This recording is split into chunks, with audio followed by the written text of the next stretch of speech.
The Asia-Pacific region must not be held hostage to a dictator's twisted fantasies of violent conquest and nuclear blackmail, Donald Trump has said.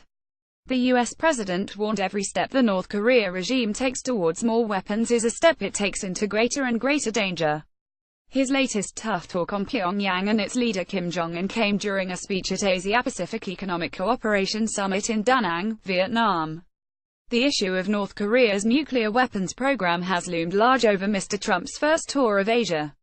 The president is looking to win support for ramping up sanctions on Pyongyang during visits to Japan, South Korea, China, Vietnam and the Philippines.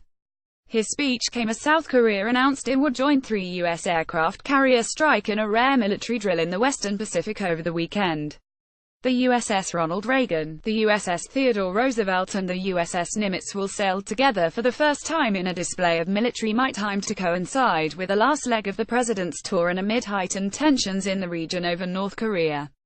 Addressing an audience of chief executives on Friday, Mr. Trump also claimed the U.S. had not been treated fairly by the World Trade Organization and said he would not let his country be taken advantage of anymore. Donald Trump says he doesn't blame China for taking advantage of America in what appeared to a rebuke of China. He said America has lowered market barriers but other countries didn't open their market to us. From this day forward we will compete on a fair and equal basis, he said, hours after leaving Beijing. We are not going to let the United States be taken advantage of anymore. I am always going to put America first. We can no longer tolerate these chronic trade abuses and we will not tolerate them. It was a striking change of tone from Thursday, when Mr. Trump set aside his previous blistering rhetoric in favor of friendly overtures to China as he sought to flatter his host into establishing a more balanced trade relationship. During the presidential election campaign, Mr. Trump condemned China for what he claimed were inappropriate trade practices. By contrast, in Beijing this week he criticized the very one-sided and unfair relationship between the U.S. and China but said he did not blame the Chinese for having taken advantage of the U.S. in the past.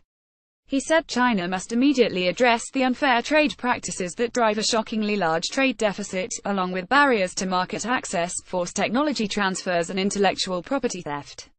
But I don't blame China, he said. After all, who can blame a country for being able to take advantage of another country for the benefit of its citizens? To applause, he said, I give China great credit.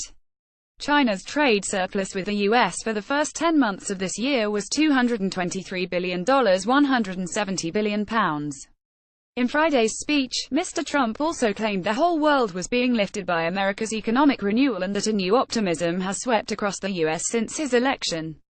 He said he had had the pleasure of sharing the good news from America at every stop on his first official visit to Asia.